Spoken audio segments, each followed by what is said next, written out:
Greetings. My name's Ross Freeman Levin.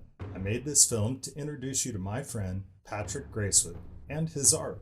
When I met Patrick, we were both students at Portland Community College. I was a multimedia lab tech. How can I help? And he asked me to help him with a project.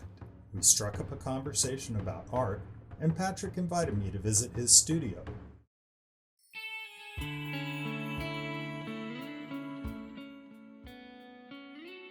My name is Patrick Gracewood. I'm an artist and professional sculptor. My earliest memory of making sculpture was I dug up some clay in the backyard and made a little tiny figure about maybe 3 inches because I was a child. And I stuck it in the garage and I found it years later. It was kind of a personal archaeology. I didn't get my glasses till I was in high school. No one knew I was legally blind. They just thought I was stupid. So just to be able to see the world dimensionally, I remember just being dazzled by seeing the leaves on trees and just walking around a tree and watching the whole thing shift in perspective. That living in a dimensional world has never left me. I love that. And I specialize in bas-relief work, which is the half-life between something very flat and something fully dimensional. And in that tiny space, you can create tremendous depth. When I asked Patrick who I should talk to for insight on him and his art, he introduced me to Robin Smith. They met at California State University, Long Beach in the 1970s, and they've been fast friends ever since. Robin was stoked to tell me more about Patrick and his art. I was fortunate to meet Patrick in school at Long Beach State University in the early 70s. I remember a tall man. He was always laughing and smiling. From the first piece that I've ever saw of Patrick's work, it was filled with science, history, innuendo, double entendre. There was always something about it that was funny. I don't think that he can stand to be serious about everything. Patrick's like Michelangelo. He can bring something up off of a page and you can touch it. He is so skilled. You know, it's funny because he knows it, but he doesn't know it. People who have innate raw talent, it's just the way they are. They don't get they're on another planet. And Patrick's on another planet, has always been another planet. In college, a friend sent me a book of a Japanese sculptor who lived in the 1500s named Enku. He was an itinerant Buddhist monk, and he swore to carve 100,000 Buddhas before he died. And they're still finding caches of hundreds of his work. Because of his vow, he had to work fast rather than, nuance and detail. So they're very direct. And that changed my idea of how to work with wood. And now that I'm working in Doug fir, it is a very low resolution material. So I have to be very direct. The nature of wood to me is really meaningful. I'm a gardener. I love the natural living world. So it's a pun. I have flowers and greenery in my work, and it's all made out of wood. I see wood as a collaborator with me. I'm not forcing an idea onto it.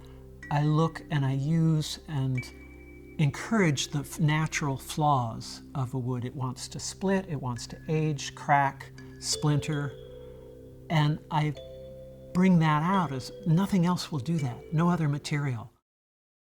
My current series of work uses reclaimed construction debris. It's Doug fir, it's a crappy wood, it's impossible to get detail. It fights me every step of the way. I hate it, but nothing else gives me the way this wood looks. All of this work really explores the nature of wood. What is it? What does it want to do by itself? And then I'm asking it to come along into my ideas, so I use it. If I do my part, it becomes whatever I ask of it. It's just magic. It can be feathers, it can be ferns. It turns into whatever I ask it, including laugh lines. I'm using end grain dug fir. Instead of starting from the outside of a log and working in, I can start from the center, the very heart of a tree, and work out. And so that blooms outward, and I'm drawing with the annular growth rings of the tree.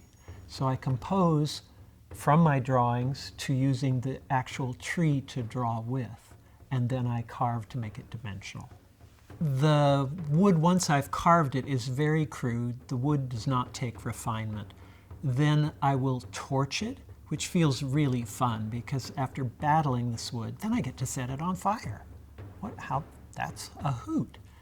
And what that does is it softens some of the directness, and it also ages the wood physically because it really stresses it, and it brings out the annular growth rings that emphasize the movement of the sculpture. It's almost like a cartoon animation where a figure is moving and there's all the arc of a movement in the wood itself and in the surrounding wood.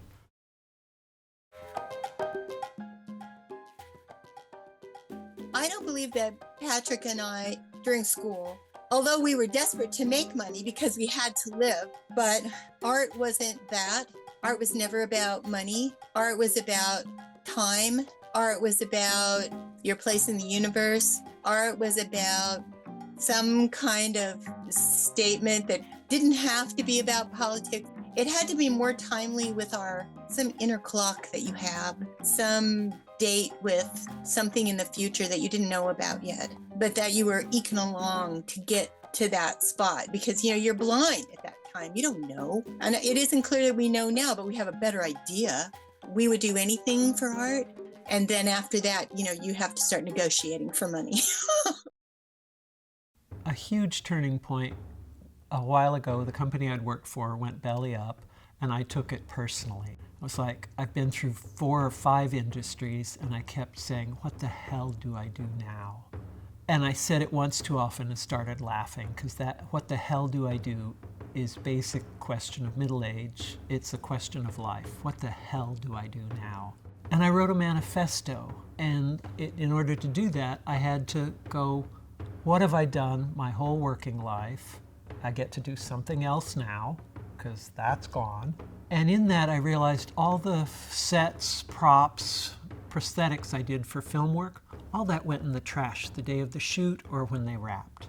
But the architectural work comes from a lineage that goes back 4,000 years. Everything I did architecturally was acanthus leaves, fruit and flowers swags, plants I'm growing in my garden.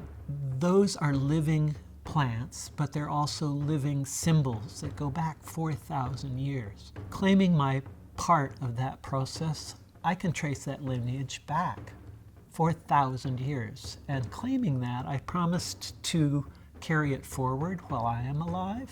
And I never expected my commercial work to merge with my personal work, because the commercial work is an urn with an endless vine on it, which symbolizes the bones of your ancestors and the living vitality of the world as we carry our ancestors forward. My current goals are to live long enough to do work that probably will take me to be 130, which means I have to take really good care of myself to be able to work at full speed. I feel like I'm just getting started. We were going to have to figure out something else for money because it was going to be about our discipline. Like it was going to be something, what we could do. But I think we had to separate what we were willing to do for art and what we were willing to do for money. I think that that's the beauty about experimenting, which is what art is. It's an experiment. That was a focus for us, that life experiment, that we were in it up to over our heads. And it was going to stay that way.